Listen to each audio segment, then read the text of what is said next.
Até porque, irmãos, esse tipo de raciocínio, o diabo usa demais e é muito perigoso. Eu vou ter que escolher entre a minha felicidade e obedecer a Deus. Não, então tem que escolher a minha felicidade. Irmãos, esse raciocínio você pode usar para justificar qualquer coisa. Justificar qualquer coisa. Imagina uma pessoa que tem um ódio profundo por outra. E fala, eu só vou ficar feliz quando eu matar aquela pessoa. Estou pegando aqui um caso extremo, para mostrar como esse tipo de raciocínio justifica qualquer coisa. Eu tenho um ódio profundo por aquela pessoa, e eu só vou voltar a ser feliz depois que eu matar ela. Mas a Bíblia diz que eu não posso matar, não posso assassinar uma pessoa. Mas eu vou ter que escolher entre a minha felicidade e obedecer a Deus? Não, então eu vou matar, a minha felicidade está em primeiro lugar, vou matar aquela pessoa. Veja que esse raciocínio serve para qualquer coisa, justifica qualquer coisa, se você tiver que colocar entre a sua felicidade e a obediência a Deus. Mas isso, irmãos, nós temos que lembrar também, isso é um falso dilema. O diabo é mestre em fazer isso, criar falsos dilemas. Você vai ter que escolher entre a sua felicidade e obedecer a Deus? Não seja bobo, escolha você, escolha a sua felicidade. Mas esse dilema não existe, irmãos. Porque se você obedecer a Deus, você vai ser feliz. Pode não ser imediatamente. Talvez seja, você vai ter que mortificar a carne, vai ter que dizer não para algum impulso seu, para alguma vontade sua, mas no fim das contas, quem vai ser mais feliz? Aquele que serviu a Deus ou aquele que não serviu? Aquele que serviu a Deus. Então não caia nesse falso dilema. Nós temos que obedecer a Deus. Teve uma época da minha vida que eu estava um pouco abatido, eu estava na igreja, eu estava orando a Deus, não era nem horário de culto, a igreja ficava aberta, eu fui lá, fui orar a Deus, clamar, Senhor, estou tão triste, tão abatido. E eu achei que Deus ia, claro, ia me trazer um versículo, ia falar algo no meu coração que me desse um conforto, né? Estava triste ali, chorando, e você espera que Deus fosse falar algo, né? Que fosse aliviar a sua barra, que fosse te botar para cima. Sabe o que Deus falou no meu coração, irmãos? Veio o versículo na minha mente. Estava ali triste, abatido, e Deus, né?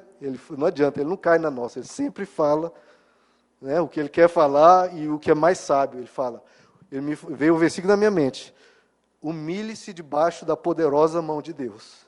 Humilhe-se debaixo da poderosa mão de Deus. E Ele, a seu tempo, te exaltará. A seu tempo Ele vai te exaltar, irmãos. Mas às vezes, o caminho da felicidade com Deus, às vezes você vai ter que se humilhar. Sob a poderosa mão de quem? Do diabo? Não. O mundo, às vezes, ele passa por humilhação, debaixo da mão do diabo, amassando a pessoa, pisando na pessoa, e vai chegar essa hora, para cada um lá de fora. Mas com Deus não, você vai se humilhar, mas sob a poderosa mão de Deus. Ele põe a mão dele, pesa ali um pouquinho, para arrancar de mim e de você coisas que não prestam, que vai nos trazer mais dor, ele vai botar a mão dele. E você tem que aguentar ali um pouquinho. Porque ele, a seu tempo, é no tempo dele.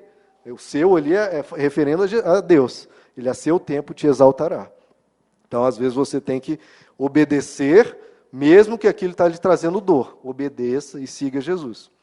E é por isso que Jesus diz, se alguém quiser me seguir, ele foi claro, irmãos. Ele não falou mentira, não enganou a gente. Né? Ele foi bem claro, se alguém quiser me seguir, negue-se a si mesmo, tome a sua cruz e me siga. Só coisa pesada, irmão. Você vai ter que se negar, dizer não para você mesmo, tomar uma cruz pesada e seguir a Ele. Né? E aí ele fala, que o pessoal guarda só essa parte, né, do versículo, mas eu gosto mais até da segunda. Ele fala, pois quem quiser salvar a sua vida, perdê-la-á. Mas quem perder a vida por minha causa, a encontrará. Então, se você quer aproveitar a vida, quer aproveitar tudo que o mundo tem para oferecer, você vai perder a sua vida. Mas se você entregar a sua vida nas mãos de Jesus, perder no sentido de entregar para Ele, aí você vai encontrar a vida de verdade. Nós temos que obedecer, irmãos, temos que obedecer. Bom, então Balaão consulta novamente, né, a Deus, o coração dele talvez já estava ali tomado pela vontade de ganhar aquela fortuna, e Deus diz, olha, tá bom, você está insistindo, então vá. Vá com eles, mas faça apenas o que eu te disser. Faça apenas o que eu te disser. Bom, e aí o que acontece? A Bíblia diz, no verso 22, que a ira de Deus se acendeu contra Balaão. A ira de Deus se acendeu contra Balaão, Deus envia um anjo ali, que vai tentar impedir Balaão do que ele está fazendo. A jumenta vê o anjo e procura ali salvar a vida do seu dono, né?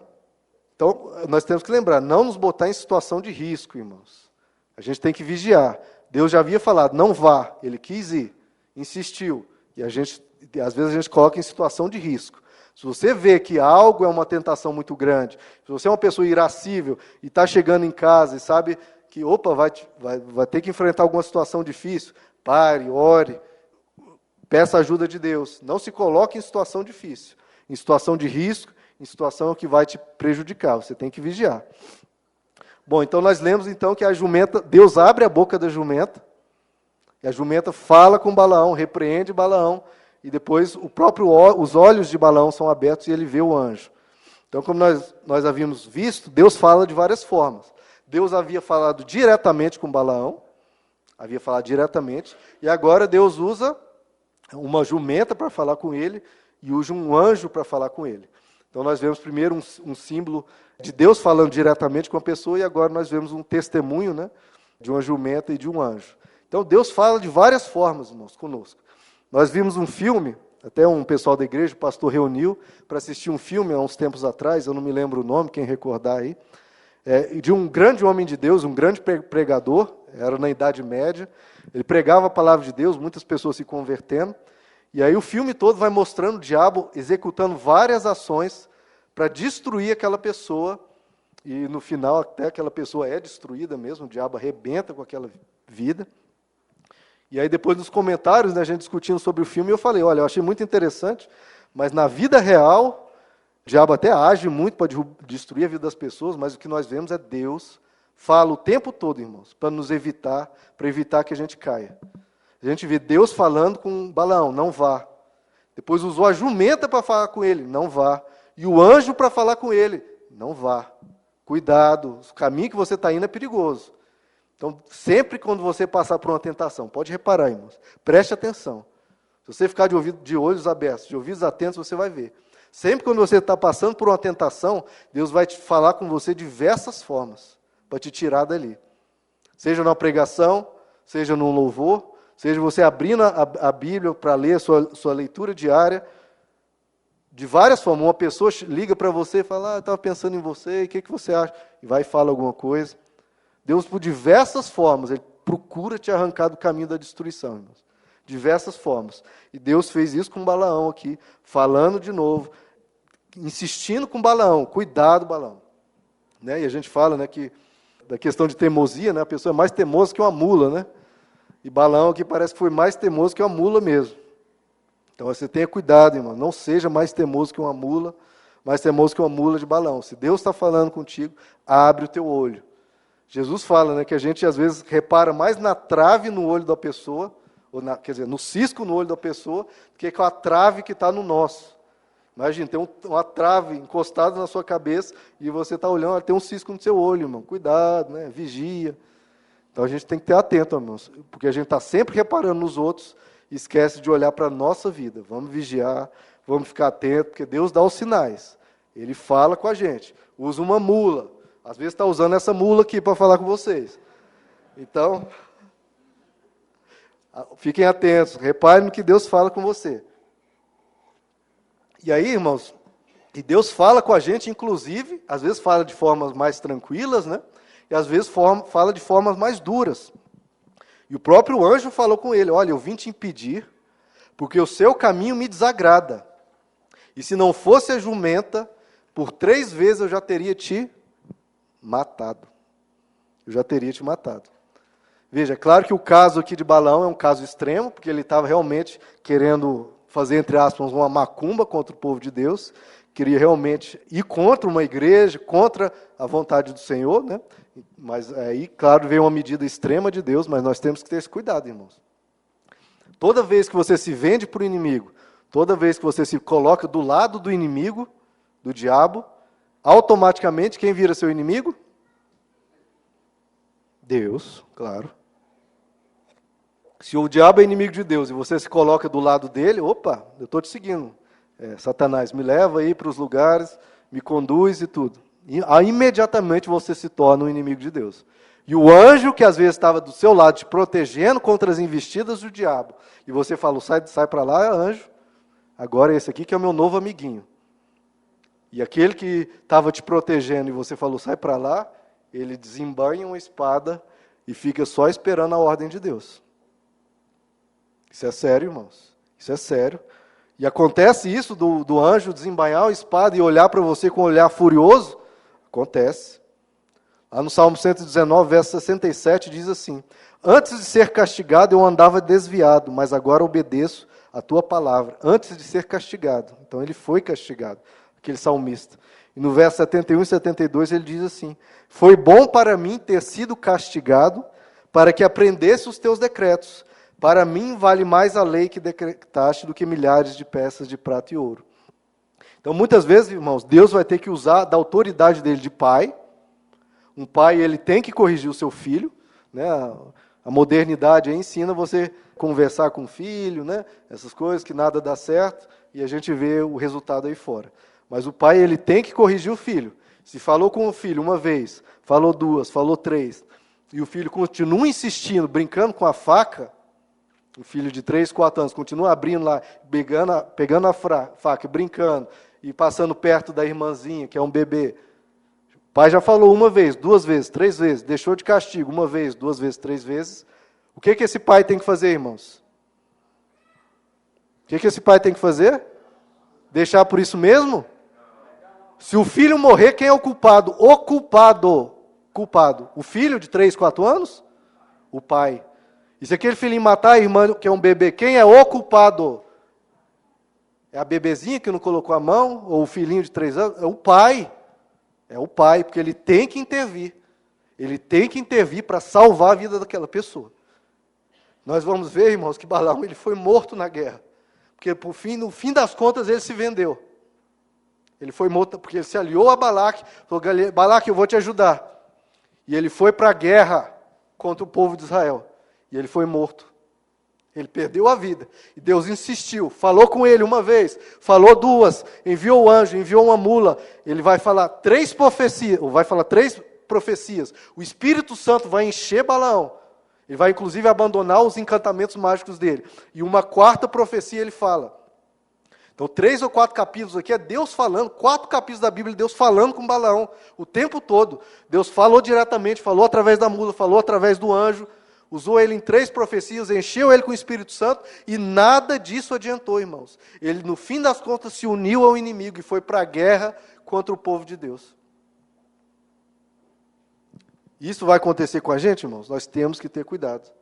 E é por isso que, às vezes, Deus vai tomar medidas extremas para falar com você. Vai usar a pregação, vai usar um louvor, e vai, às vezes, usar uma tribulação, uma situação difícil na sua vida para te corrigir. Porque se ele fala aqui na palavra e você não ouve, vem na igreja, ouve o pastor falar e depois sai cantarolando, e você não pratica aquilo que ele está te dizendo, ele vai tomar medidas extremas, irmãos. Ele vai enviar o anjo. Se você ficou do lado do diabo e falou, anjo, sai para lá, não quero mais saber de você nem de Deus, ele vai desembainhar a espada e só vai aguardar a ordem. Deus pode falar que eu estou pronto. Pode falar. Lá em Hebreus capítulo 12... Vamos abrir comigo, irmãos? Eu nem ia citar, mas... Livro de Hebreus, capítulo 12. Agora eu vou ter que ver se é o 12 ou se é o 11. Porque isso tem que ficar bem claro do cuidado extremo que Deus tem para conosco, irmãos. Verso 3. Vamos partir do 3. Pensem bem naquele que suportou tal oposição dos pecadores contra si mesmo, para que vocês não cansem nem desanimem. Na luta contra o pecado, vocês ainda não resistiram até o ponto de derramar o próprio sangue. Veja só, a Bíblia é forte mesmo. Verso 5. Vocês se esqueceram da palavra de ânimo que ele lhes dirige como a filhos. Meu filho, não despreze a disciplina do Senhor, nem se magoe com a sua repreensão, pois o Senhor disciplina quem ama e castiga todo aquele a quem aceita como filho. Suportem as dificuldades, recebendo-as como disciplina. Como disciplina. Então, suporte, irmão. Vem, fica suporte. Recebe como disciplina. Deus os trata como filhos. Ora, qual filho que não é disciplinado por seu pai? Se vocês não são disciplinados, e a disciplina é para todos os filhos, então vocês não são filhos legítimos, mas sim legítimos. Além disso, Tínhamos pais humanos que nos disciplinavam e nós os respeitávamos. Quanto mais devemos submeter-nos ao Pai dos Espíritos, para assim vivermos. Nossos pais nos disciplinavam por curto período, segundo lhes parecia melhor. Mas Deus nos disciplina para o nosso bem, para que participemos da sua santidade. Nenhuma disciplina parece ser motivo de alegria no momento, mas sim de tristeza. Mais tarde, porém, produz frutos de justiça e paz para aqueles que por ela foram exercitados. Até aqui, irmãos. Então veja só, qual o pai que não disciplina seu filho? E fala, se disciplina é para todos os filhos, se você não for disciplinado, então você não quer ser filho. Agora, se você quer ser filho, você vai ser disciplinado e Deus vai te corrigir. Obviamente, se você ouvir opa, meu pai falou, é meu pai, eu respeito ele, eu vou obedecer. E você obedecer, ótimo, não vai trazer consequência nenhuma, não vai ter problema nenhum. Deus é o pai mais amável que este mundo poderia sequer sonhar. Falou, obedeceu, pronto, está resolvido. Ou não falou, desobedeceu, ele vai te deixar de um castigo, uma coisa leve, tranquila. Opa, Deus está me dando sinal, é melhor me consertar. Pronto, está resolvido. Mas se você insistir no erro, como insistiu Balaão, às vezes Deus vai ter que usar de medidas mais fortes, vai permitir que uma tribulação venha. E o que nós lemos lá em Hebreus 12? Suporte a tribulação e receba como se fosse disciplina de Deus. Suporte. Aguenta o tranco e fala, eu estou colhendo isso porque eu plantei isso. Eu estou recebendo isso porque tem alguma coisa errada na minha vida, eu preciso consertar a minha vida, tem algum pecado, tem alguma coisa que eu preciso. Nem toda tribulação é por causa disso, mas há muitas são e nós precisamos ter cuidado, né? Porque o anjo, às vezes a gente acha que é o diabo nos castigando, é o diabo fazendo mal, e às vezes é um anjo de Deus, às vezes é Deus que está usando as circunstâncias da vida para nos ensinar, irmãos. E o próprio Balaão reconhece, olha, eu pequei, eu não percebi que estavas parado para me impedir de prosseguir. Agora, se o que eu estou fazendo te desagrada, eu voltarei. E Deus falou, vá com os homens, mas fale apenas o que eu disser. Fale apenas o que eu disser. Então a gente tem cuidado, a gente pode até às vezes percorrer caminhos perigosos, mas se a gente seguir a orientação de Deus, se a gente continuar obedecendo, a gente vai atravessar e não ter problema. Então nós vimos aqui, Balaão teve esses alertas de Deus, ele acabou sendo usado aqui, né, irmãos? O Balaque contratou ele para amaldiçoar Israel, ele foi até Balaque levou ele em 3 lugares e falou, olha, agora amaldiçoa Israel. E por 3 vezes... Está lá nos capítulos 23 e 24, Balaque, em vez de amaldiçoar, abençoa. Ele abençoou o povo de Israel e Balaão disse, olha, eu disse que eu só falaria o que Deus dissesse. E ele foi fiel nisso. As 3 vezes que ele foi contratado para amaldiçoar, ele abençoou e fez o que Deus tinha mandado. Mas, como eu já antecipei, por fim, né, Balaque fala, olha, eu te contratei para amaldiçoar e você só abençoou. Então vá para a sua casa, você não quis receber todo o dinheiro, toda a prata, todo o ouro que eu trouxe para você, então vá para a sua casa e vá embora. Aí em Números capítulo 31, lá para frente, nós lemos que Balaão deve ter pensado muito no dinheiro, pensado muito nas riquezas, e ele que não podia profetizar algo, né, que Deus não havia falado, ele deu um jeitinho brasileiro, né, já que ele não podia profetizar, então ele resolveu ensinar Balaque como vencer o povo de Israel. E falou para Balaque, olha Balaque, eu não posso profetizar, porque quem profetiza é Deus. Mas deixa eu te ensinar um jeito de fazer você ganhar essa guerra. É simples, basta você fazer eles pecarem. E aí Balaão dá esse conselho, Balaque pega um monte de mulheres bonitas e mandam elas lá para o acampamento de Israel, e elas começam a dançar lá, tocar o tambor e tal, e porque havia as prostitutas cultuais, né? Ficavam adorando os deuses e chamando os homens para se prostituírem. Então, Balaque seguiu esse conselho de Balaão, o povo de Israel pecou ali com aquelas mulheres, tiveram que enfrentar uma disciplina de Deus. Então, Balaão se une a Balaque nisso, né, e tenta fazer o povo de Israel pecar, o povo peca, Deus disciplina o povo de Israel, e aí inicia-se a guerra entre os 2 povos, e porque Balaão se uniu a Balaque, ele colheu as consequências disso, e ele foi morto, irmãos. Veja só que interessante, uma pessoa, um profeta de Deus, que se encheu do Espírito Santo, Deus falava com ele, ele viu um anjo com os próprios olhos, viu uma jumenta falar com ele. Experiências, irmãos, que provavelmente nenhum de nós vai ter. Não talvez nessa quantidade, ver uma jumenta falando contigo. Até porque você achar uma jumenta aqui em Brasília vai ser difícil. Mas algumas experiências que nós nunca vamos ter, e ele teve, e ainda assim ele foi morto, se desviou e colheu as consequências dele. Então, irmãos, Deus fala com o povo dele. Deus fala contigo e fala comigo. E aí nós temos que ver se nós valorizamos a palavra de Deus, ou se nós vamos dar de ombros. Não, vai dar tudo certo, está tudo bem com a minha vida, não, eu não estou vendo nenhum problema, está tudo tranquilo, eu estou cometendo esse erro com Deus, estou tentando melhorar aos poucos, Deus já me falou para eu parar imediatamente, mas devagar, vamos aos poucos. Cuidado, irmãos, a gente tem que valorizar a palavra de Deus e obedecer ao Senhor, para que a nossa vida vá tranquila, que a gente não colha consequências, seja de disciplina, seja de perder totalmente o contato com Deus, perder a vida. E para isso, irmão, nós temos que fazer de Jesus Cristo o Senhor da nossa vida. Ele tem que ser Senhor. É interessante, eu tenho até um artigo lá que eu coloquei no site da igreja, quem não conhece é ibpg.org.br, IBPG de Igreja Batista Palavra da Graça, ibpg.org.br, tem um artigo meu, que eu comento, que se você fosse perguntar hoje, aqui, se eu for fazer uma enquete aqui com vocês, o que Jesus é para você? O que Jesus é na sua vida? O que Deus é na sua vida? Aí muitos iam falar, olha, Deus é Pai, Deus é tudo, Deus é o amor da minha vida, Deus é o objetivo meu na minha vida, etc. Tem várias expressões, cada um ia utilizar uma forma para descrever o que Deus é para você. Então haveria várias respostas, mas se você fosse fazer a mesma enquete na igreja primitiva, na igreja do apóstolo Paulo, na igreja depois dos apóstolos, a resposta ia ser uma só, irmãos, praticamente unânime. Se você fosse perguntar o que Deus é para você, eles só iam responder uma coisa, irmãos: Ele é Senhor. Porque havia uma frase da igreja primitiva que falava Christus Kyrios, ou seja, Jesus Cristo é o Senhor, Ele é o Senhor, é Ele que manda, e eu obedeço. Ele fala, eu me calo, eu sigo. Ele é o Senhor. Nós temos que, com certeza, manter a nossa visão de Deus como Pai, uma visão de Deus como amoroso e tudo, mas nós temos que lembrar que Ele é Senhor, irmãos. Ele é Rei, é Ele que tem que comandar a nossa vida, nós temos que obedecer.